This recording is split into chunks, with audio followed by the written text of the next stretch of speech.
हाँ तो प्यारे बच्चों नमस्कार, मैंने रंजन कुमार आप सभी को स्वागत करता हूँ आपके यूट्यूब चैनल साइंस सीखो निरंजन सर से मैं आपका स्वागत। ठीक है, तो आपको जो केमिस्ट्री पढ़ा रहे हैं आज जो है केमिस्ट्री आज क्या पढ़ाएंगे जी आप लोग वो देखिए। आप लोग को आज क्या पढ़ाएंगे यानी कि क्या लिखा है इसमें कि इकाई सेलों के आयामों की गणना। ठीक है, तो कल हम पढ़ा चुके हैं, आज हम पढ़ाएंगे इकाई सेल के आयामों की गणना। ठीक है, अब देखिए इकाई सेल के आयामों की गणना किस प्रकार पूछे, ये सब जो क्वेश्चन पूछा जाता है ऑब्जेक्टिव या फिर सब्जेक्टिव दोनों प्रकार से पूछा जाता है।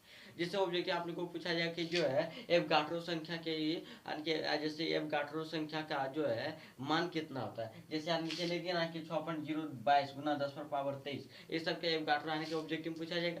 तो वह अगर पूछा जाएगा कि जो है कि इकाई सेल के घनत्व क्या है, तो इकाई सेल के घनत्व क्या है यानी कि पूछेगा इकाई सेल के घनत्व क्या है, तो 2 गुना यहाँ कितने 2 गुना जो है 2 गुना ए लिखा है। ठीक है, 2 गुना ए नहीं जेड गुना। ठीक है, अब देखिए हम बोलते हैं गलती से मिस्टेक हुई है, जेड गुना ए पर पावर क्यू एन पर एन यानी कि ए पर पावर गुना एन पर पावर ए, ये सब क्या है यानी कि घनत्व इकाई सेल का घनत्व। ठीक है, इसके बारे में जानकारी से आप बढ़िया से देते हैं। या फिर पूछ सकता है कि ये सब्जेक्टिव है कि इकाई सेल के आयामों की गणना करें, या फिर इकाई सेल के आयामों की गणना क्या है, ये सब क्वेश्चन पूछ सकता है। किसमें पूछ सकता है बताओ, बोर्ड में। ठीक है, तो आप लोग को तैयार रहना है, मैं आप लोगों को यानी कि इकाई सेल के आयाम की गणना किस प्रकार किया जाता है हम बढ़िया से बता रहे हैं। ठीक है, तो आप लोग तैयार रहिए। अब देखिए आप लोग क्या करते हैं, वीडियो को पूरा फुल नहीं देखते, तो वीडियो को पूरा फुल देखिएगा और हम गारंटी लेते हैं कि एक बार वीडियो बढ़िया फुल से देख लिया तो सीख जाएगा, 100% सीख जाएगा, फिर इसको कभी भूलेगा नहीं। ठीक है, तो आप लोग देखिए हम क्या पढ़ा रहे हैं, हम देखिए इसमें पढ़ा रहे हैं कि इकाई सेल के आयामों की गणना। ठीक है, अब देखिए इकाई सेल की किनारों की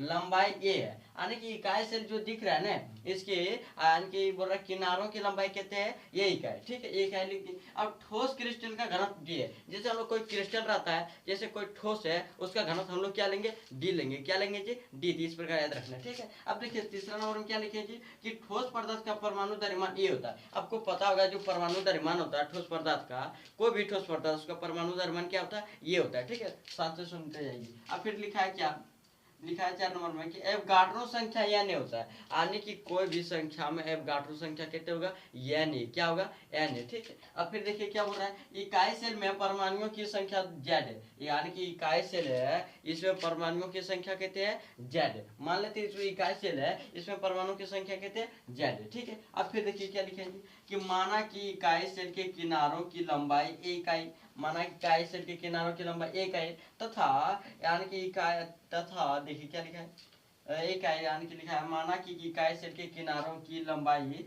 ये इकाई है और ठोस का घनत्व यानी कि तथा लिखेंगे या फिर ठोस का घनत्व डी है, यानी कि इसका जो घनत्व कहते हैं डी है। ठीक है, देखिए लिखा है डी, डी है ठोस के एक परमाणु, यानी कि लिखा है ठोस के एक परमाणु द्रव्यमान एम है, यानी कि ठोस का जो परमाणु द्रव्यमान कितने लिया गया, एम लिया गया। फिर देखिए क्या लिखा है, इतना तो लिख लिए इतना है, यानी कि इसका जो लिख लिए एक प्रकार का जो है ये इसको हम लिख भी सकते हैं, यानी कि बढ़िया से लिख देंगे तो नंबर पूरा फुल में फुल मिलेगा। ठीक है, अब देखिए क्या लिखा है, इकाई सेल का आयाम, यानी कि जैसे इसका इकाई सेल का आयतन निकाले, सबसे पहले क्या निकालेंगे इकाई सेल का आयतन, तो हम पहले भी पढ़ा चुके हैं, यानी कि इकाई सेल का आयतन क्या होता है, भुजा पर पावर क्यू, तो भुजा पर भुजागमन कितने दिए दिए तो ये पर पावर क्या हो जाएगा, क्यू हो जाएगा। ठीक है, अब देखिए क्या लिखा है इकाई सेल का आयतन क्या है, भुजा पर पावर क्यू, देखिए पर पावर क्यू हो गया। अब फिर क्या लिखा है जी इकाई सेल का द्रव्यमान, हम क्या निकालेंगे जब हमको इसका आयतन पता चल गया तो अब हम निकालेंगे इकाई सेल का द्रव्यमान। ठीक है, अब देखिए इकाई सेल का द्रव्यमान निकालेंगे, इसमें क्या गुना करेंगे, परमाणुओं की संख्या गुना एक परमाणु का द्रव्यमान। पहले निकालेंगे परमाणु की संख्या, क्या निकालेंगे, परमाणुओं की संख्या, तो परमाणु की संख्या कितने माने देख लो यहाँ, आप लोग देख लो लिखा है यहाँ, देखिए क्या लिखा, यहाँ लिखा है कि इकाई सेल में परमाणुओं की संख्या z माना है, वही लिखे कि परमाणु की संख्या यानी कि और गुना और एक परमाणु का द्रव्यमान और एक परमाणु का द्रव्यमान, देखिए परमाणु की संख्या z दिया दे दिए। अब फिर यहाँ देखिए क्या लिखा है कि यहाँ लिखा है कि ठोस पदार्थ का परमाणु द्रव्यमान ये है ना, हमको क्या लेना चाहिए, यहाँ लिखा है कि ठोस के एक परमाणु का द्रव्यमान, एक परमाणु का द्रव्यमान कहते हैं एम दिया, वह लिए कि यानी कि एक परमाणु का द्रव्यमान कहते हैं एम, तो जेड गुना एम हो जाएगा, क्या जेड एम हो जाएगा। फिर देखिए इकाई सेल का एक परमाणु का द्रव्यमान, अब देखिए इकाई सेल का यानी कि इसमें जो है एक परमाणु का द्रव्यमान निकाले, पहले क्या निकाले इकाई सेल का द्रव्यमान निकाले, फिर इकाई सेल का एक परमाणु का द्रव्यमान निकालेंगे। ठीक है, अब देखिए इकाई सेल का एक परमाणु का द्रव्यमान निकालेंगे, क्या बटा हमको क्या करें, परमाणु का द्रव्यमान बटा एवोगाड्रो की संख्या, यानी कि परमाणु जो कुल परमाणु, ठीक है, और लिखा परमाणु का द्रव्यमान और बटा एवोगाड्रो की संख्या, यानी कि देखिए परमाणु का द्रव्यमान कितने दिया गया, परमाणु का द्रव्यमान दिया गया ए, जैसे यहाँ लिखा है कि देखिए क्या लिखा है ध्यान से देखना कि ठोस पदार्थ का परमाणु द्रव्यमान कितनी है, तो इसका जो यानी कि परमाणु का द्रव्यमान कितने दिया है, ये दिया, ठीक है। अब फिर देखिए क्या लिखा है, एवोगाड्रो संख्या, यानी कि ये एवोगाड्रो संख्या कितने दिया, एन, हमने तुरंत बताया एवोगाड्रो संख्या कितने होता है, एन दे दिए। अब देखिए अब इसको क्या करते हैं, इकाई सेल, यानी कि अब जो है इकाई सेल का द्रव्यमान, इकाई सेल का द्रव्यमान कितने, इकाई सेल का द्रव्यमान जो है, इकाई सेल का द्रव्यमान है Z गुना M। अब जानते हैं कि इकाई सेल का द्रव्यमान Z गुना M, तो M का देखिए M जो है, M का मान हम लोग निकाले कि नहीं निकाले, ध्यान से देखिएगा।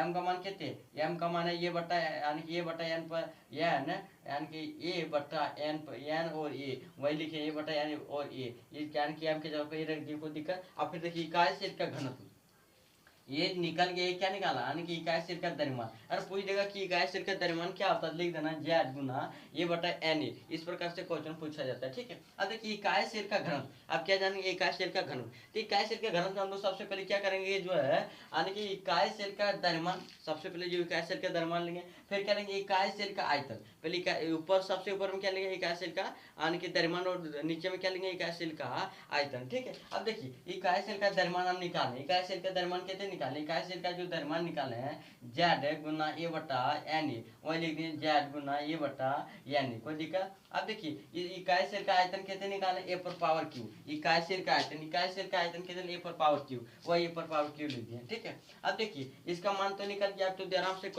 इसको आराम से आप लोग बता सकते हैं और बना सकते हैं, ठीक है। तो आणकी कोई चिंता करने की बात नहीं है, इसको एक बार बढ़िया से देख लीजिएगा, आप बढ़िया से याद कर लीजिएगा, एकदम 100% इसमें कोई गलती नहीं है, ठीक है। अब देखिए क्या बोल रहा है कि यह यानी कि एवोगाड्रो संख्या का बताइए मान कितना होता है, एवोगाड्रो संख्या का मान जो होता है 6.022 गुना 10 पर पावर 23, कहते 6.022 गुना 10 पर पावर 23, तो इसको बढ़िया से ऐड करके रखना है, ठीक है। तो आज की क्लास में एंड करते हैं, फिर आप लोगों की क्लास को आने की, फिर आप लोग को जो क्लास मिलेगा सो कल मिलेगा, ठीक है। तो आज की क्लास में एंड मिलते, जो मेरे चैनल को सब्सक्राइब नहीं किया वो सब्सक्राइब कर लीजिएगा, और जो है फिजिक्स केमिस्ट्री बायो फिर लेके आ रहे हैं, ठीक है। केमिस्ट्री हम पढ़ाइए रहे हैं, लेकिन फिजिक्स और बायोलॉजी लेकर हम बहुत जल्द आप लोग के बीच आ रहे हैं, ठीक है। तो आप लोग जो चैनल को सब्सक्राइब नहीं किया सब्सक्राइब कर लेगा, और कोई दिक्कत नहीं, 100% आप लोग को हम देने वाले हैं, और बढ़िया से पढ़ाएंगे, ठीक है, ईमानदारी से पढ़ाएंगे। तो आप लोग जो चैनल को सब्सक्राइब नहीं सब्सक्राइब कर देना, थैंक यू।